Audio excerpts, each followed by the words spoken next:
Good evening, ladies and gentlemen. Today we'll be talking about social engineering. My name is John Eisenach. I am currently pursuing a Bachelor's of Science in Information Technology, looking to pursue further education in cybersecurity and information security. Today's topic is going to focus, as I've previously stated, on social engineering. What is social engineering, you may ask? Social engineering is an attack which does not always involve a computer, does not always rely on a computer system not to be protected against it. It's more of a social or psychological attack, in which the attacker will try to gain access to an organization or an individual's information or system. There are a few different kinds of social engineering attacks that are common currently, with the most common and most widely known being the phishing attack. Phishing attacks are spoofed emails that are targeted at a large group of people, with the hopes that just one person will fall for their attack and end up sending them passwords, personal information, clicking on links. While another common one in this time is the pretexting attack, which involves an attacker pretending to need personal information in order to confirm the identity. So, for example, your bank is going to be impersonated, and they're going to say you're going to be locked out of your account if you can't give us your banking PIN, your banking password, the email you used to have banked with us before. All of these attacks tend to rely on psychological manipulation, in which the attacker preys upon the four very common emotions: fear, greed, obedience, and helpfulness. They will try to get you to be afraid of the possible consequences. They will try to entice you into, you give me money or information, in exchange, I'm going to be giving you this. Large sum of money, job promotion, whatever. Obedience, the attack will sometimes be a higher authority figure and try to tell you, you need to do this for me because I am your boss, even though they are not your boss. And lastly, they tend to want to prey on people's helpfulness. They will do what they can to make you feel like you need to help them accomplish their goals. Why should we care about this, you may be asking? Social engineering is a severe threat that the outcome of a successful attack can range from, on a personal level, having something as small as a Netflix account stolen to your entire identity being stolen. But for a business, the range can be a lot worse, from unauthorized access to trade secrets to destruction of critical systems needed for the business to function. These attacks are also not relegated to just being digital. An attacker can easily use their skills to walk into a building, look right in the receptionist's face, and lie or manipulate them to the point of, come on in, these are our systems. What can be done then? When it comes to social engineering attacks that occur remotely, there are different things that can be done to mitigate the attack based on the medium the attacker attempts. Things to watch out for are, with emails especially, are suspicious senders' addresses. Does it look like something has been changed? Like, are you expecting a .com but it's now a .org, .net, UK whatever? Is it like Sarah Smith, but the Sarah is a 5A, for example, or something weird like that? Is it a generic greeting? Is the phone call or the email just hello customer or hello sir and or madam? Normally companies will have enough information on you to say hello Jane Smith.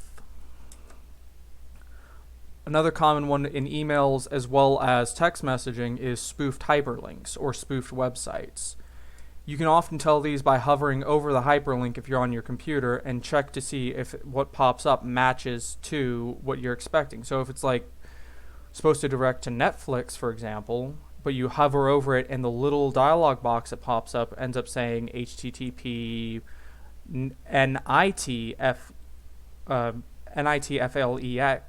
nitflex.net, you know there's something wrong. Another common tactic is they'll use a shortener such as bit.ly to shorten down the address to make it so you can't tell just from a glance what is it leading to. Another common thing to look out for is poor spelling and grammar. A lot of these scammers, especially if they're not based in English-speaking countries, will not run their stuff through a proper grammar checker or spell checker, winding up with a bunch of grammatical and spelling mistakes. And one thing you should never do is suspicious attachments. If you do not know where this email is coming from, if you did not ask for this email, never download or open any attachments that are sent with it, for these can contain a load of malware. Okay, how do we prevent the physical ones, you may be wondering? To prevent a physical attacker, there are a bunch of different things we can attempt.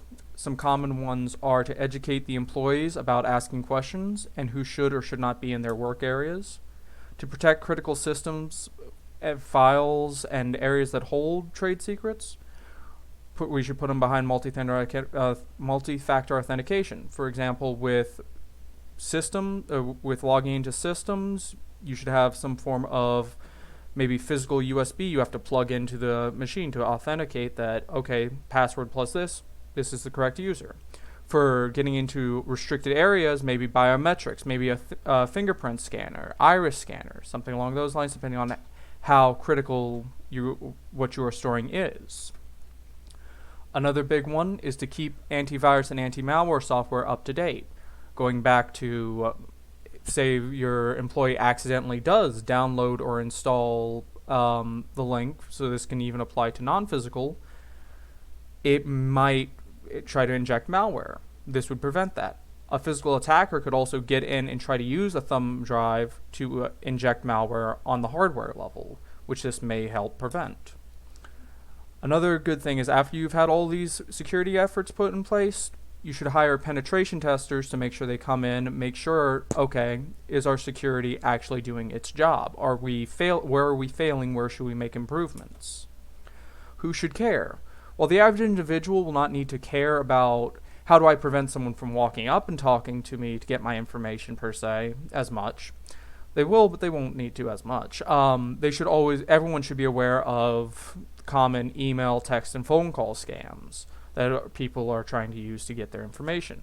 Now, for a corporate setting, on the other hand, on top of needing to worry about the emails, the texts, the phone calls that their employees may receive, they will also have to worry about possible signs of an attempt at social engineering in person. Individuals within the corporate setting who should know are secretaries, and anyone who works in a front-facing office position should be aware of who's allowed in this area of the building. Are there any outside appointments that are outside of the normal, like repair workers? Are there any regularly scheduled contractors? So like outside IT, anyone doing networking work that doesn't work for your company.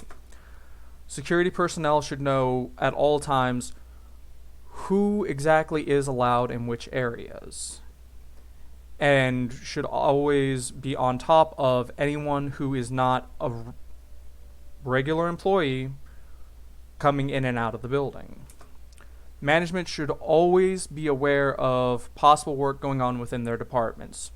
So say Billy Joel is the head of the finance department.